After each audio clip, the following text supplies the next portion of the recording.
Hey guys, it's Erika of Inner Fire Wellness. Welcome to my video today, which is going to discuss the top 4 contributors to COVID anxiety that I've seen in my practice and tips and tricks on how to overcome this anxiety. The thing I want you to know is that when it comes to our emotions, it's rarely the thing. For a lot of us right now, COVID and the virus is just a mirror to what's going on within us. What I mean by that is the emotions and the anxiety, the fear that's coming up with the COVID virus is not so much a result of the COVID virus, but of deep-seated fears and anxieties from our past that are being mirrored currently in the COVID virus. What I want to discuss today are what those anxieties and fears are that I'm seeing a lot in my practice and how to overcome them. Number 1, the fear of the unknown. This is actually one of the top fears I address with people in my practice. A lot of us fear the unknown. If we're in fear of the unknown, it's usually because we have a brain pattern that has to know what's going on in order to feel okay. If we're not getting that external validation, again, validation from something outside of us that's saying, this is okay, then we are in this panic within us trying to string together a story that would then equate that things are okay. The second most common anxiety I'm seeing in this COVID-19 epidemic is fear of loss of control. I know for me, I used to be a huge junkie for having external control. I wanted things to look a certain way, and when they did, I felt okay. Obviously, what's going on in the world right now is very much out of our control. If we could change it like that, we would. However, a lot of us are looking for external validation, once again, for feeling in control, when the whole time it's reminding us that we do have control of one thing, and that is of our internal environment and how we react to things. More on this to come. The third most common thing I'm seeing in this COVID-19 epidemic that's creating a lot of anxiety is the lack of busyness. Let me explain a little bit more here. A lot of us are experiencing anxiety of old emotions because there is space to feel it. The lack of busyness is creating an environment for a lot of us to experience peace, quiet, and stillness.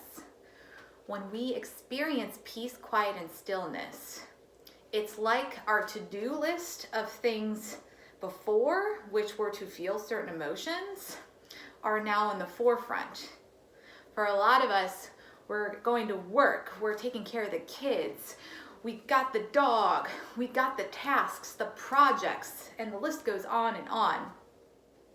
And now that this epidemic has happened and we are forced to stay home and be quiet, those emotions are coming to the forefront and knocking on our door. Hello, feel me, you haven't felt me in years. And then we're like, oh my God, I'm feeling all this anxiety. A lot of times what anxiety is it's a bunch of emotions that haven't been felt. And they're kind of like that nagging toddler that are like, Mom, Mommy, feel me. If you guys have ever seen Family Guy and that Stewie skit where he's like, Mom, Mommy. That's what repressed emotions are like. And for a lot of us right now, these are coming to the forefront and wanting to be felt, which is creating a lot of anxiety in a lot of people. The fourth most common anxiety contributor right now I'm seeing in my practice with the COVID epidemic, this pertains specifically to the extroverts, is the lack of personal interaction with other humans.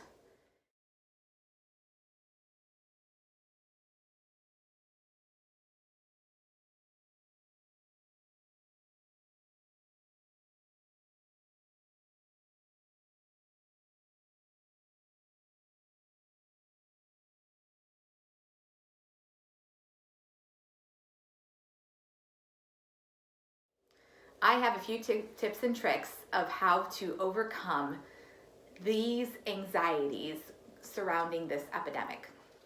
For the fear of the unknown, I'm really inviting all of you to come into an attitude of what's the best that could happen.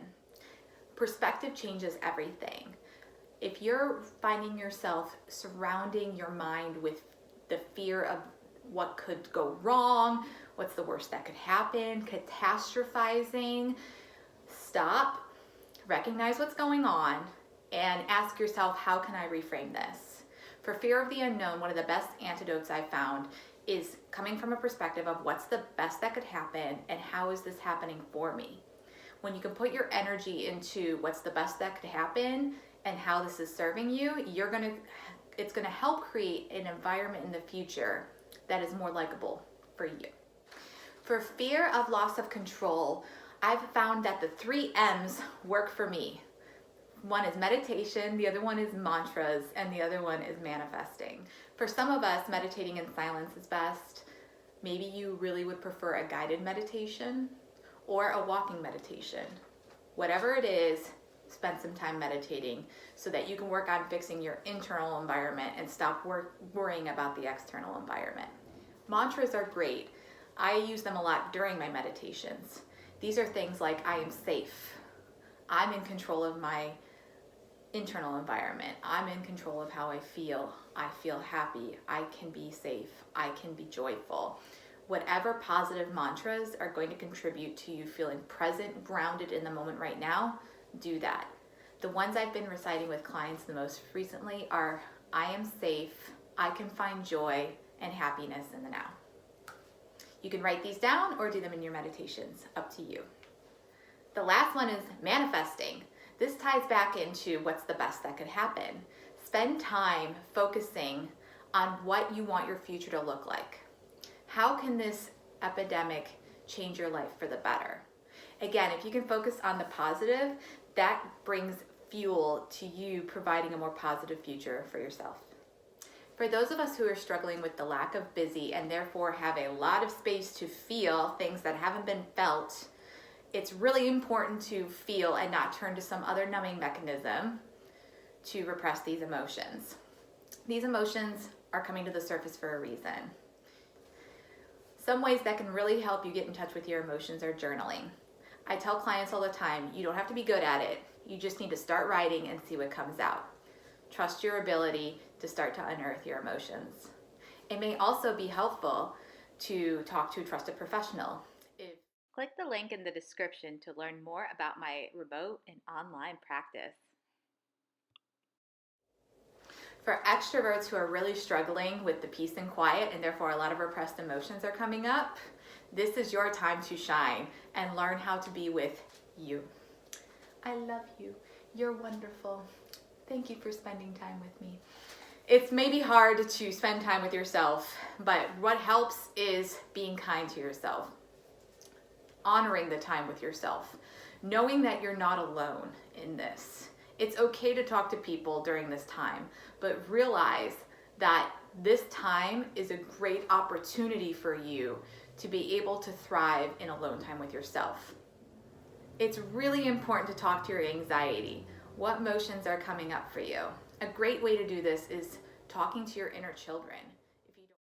Click the link in the description below if you would like to learn more about my inner child meditation to assist in talking to your inner children. I know this was a lot of information. However, these are the most common things I'm seeing in my practice right now with anxiety and the COVID epidemic. Remember, COVID is just a mirror of what's going on inside of us right now. And it's a great opportunity to take this time and space to heal. Recognize that anxiety is just an emotion and it's here trying to tell you something. Be open, be curious, be kind to yourself. If you guys have any questions, feel free to reach out to me. Please subscribe to my channel if you are interested in getting regular information about holistic well-being and mental freedom. You guys are awesome. We are going to get through this. Thank you so much for tuning in, and I'll see you guys next time.